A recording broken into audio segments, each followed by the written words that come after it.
राज्यातील बहुतेक सर्व अभयारण्ये दिवाळीच्या सुट्ट्यांमध्ये पर्यटकांसाठी खुली झाली असताना कोल्हापूर जिल्ह्यातील दाजीपूर जंगल सफारी मात्र अद्याप बंदच ठेवण्यात आला आहे।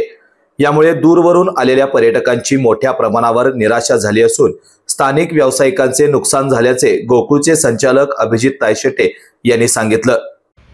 सध्या दिवाळी सुरू झालेली आहे आणि राज्यातली सर्व अभयारण्ये सुरू झाली आहेत। फक्त अपवाद आपल्या राधानगरी दाजीपूर अभयारण्य वन्यजीव विभागाने अद्याप सुरू केलेलं नाही पर्यटकांसाठी।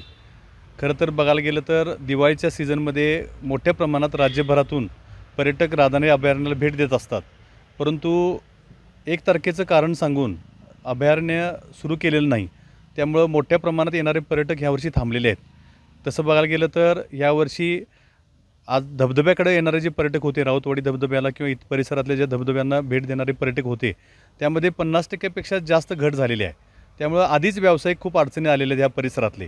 आणि आता जर बघितलं तर गैबीपासून दाजीपूरपर्यंत जे काही आमचे हॉटेल व्यावसायिक आहेत किंवा जे प्रवासी गाड्यांची वाहतूक करणारे लोक आहेत, पर्यटकांची वाहतूक करणारे ज्या काही वाहनधारक आहेत, या सगळ्यांचं मोठं नुकसान ह्या निर्णयामुळे झालेलं आहे। तसं बघायला गेलं तर हे अभयारण्य जर दिवाळीत सुरू झालं असतं तर राज्यभरातले मोठ्या प्रमाणात पर्यटक या ठिकाणी आले असते आणि छोट्या व्यावसायिकांचा देखील यामध्ये फायदा झाला असता।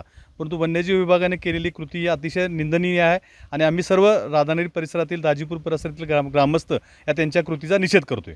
राधानगरी ते दाजीपूर दरम्यान अनेक हॉटेल्स, होमस्टे, खाजगी जीप सफारी आणि फेरीवाल्यांचे अर्थकारण पर्यटनावरच अवलंबून आहे।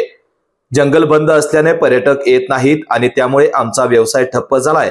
यावर्षी दिवाळीच्या सुट्टीत तरी पर्यटक येतील अशी आशा होती, मात्र जंगल बंद असल्याने आमच्या उत्पन्नावर कोरडं पडलं आहे, असे जंगल सफारी चालकांनी सांगितलं। गेल्या वर्षीचा पण सीझन गेलेला आहे आणि ह्या वर्षी आता दिवाळीचं सीझन ऐन सीझन असून पण जंगल बंद आहे।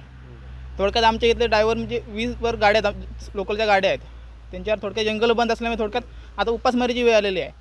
गेल्या वर्षी पण लवकर जंगल बंद झाल्यामुळे मे महिन्यात धंदा म्हणजे झालाच नाही। ह्या वर्षी पण ऐन सीझनला जंगल बंद आहे, त्यामुळे जंगल चालू करावं अशी आमची अपेक्षा आहे सगळ्या ड्रायव्हरांची, दाजीपूरच्या, राधानगरी सगळ्यांची। यावेळी पर्यटकांनीही नाराजी व्यक्त करत लवकर जंगल सफारी सुरू करावी अशी आशा व्यक्त केली। कोल्हापूरहून आलो आहे आणि मुख्यतः आमचे पाहुणे मुंबईहून जावई वगैरे आलेत, मुलगी, लेक आणि नातवंड वगैरे। तर खरं म्हणजे सुट्टीला आता दिवाळीची सुट्टी असल्यामुळे सगळे आम्ही एकत्र आलो आहे, फॅमिली मेंबर्स।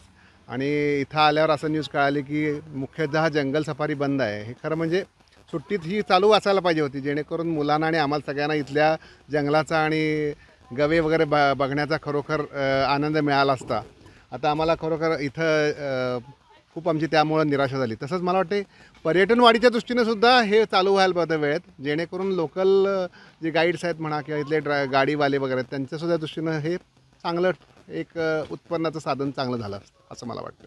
स्थानिक ग्रामस्थ, व्यावसायिक आणि पर्यटकांचं म्हणणं आहे की दाजीपूर अभयारण्य दिवाळीपासूनच सुरू करावं, जेणेकरून स्थानिकांना उत्पन्नाचे साधन मिळेल आणि पर्यटकही या निसर्गरम्य परिसराचा आनंद घेऊ शकतील।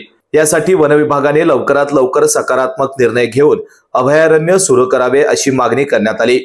यावेळी सुभाष पाटील, विश्वास राऊत, सूर्यकांत सावंत, राजू तांबे, सूर्याजी पाटील, कृष्णा पाटील, सिद्धेश मोरजकर, सतीश नरसाळे, राजू मोरजकर, प्रकाश चव्हाण, सुरेश बचाटे, अभिषेक पाटील आदी उपस्थित होते। केके न्यूज साठी राधानगरीहून मिलिंद कांबळे।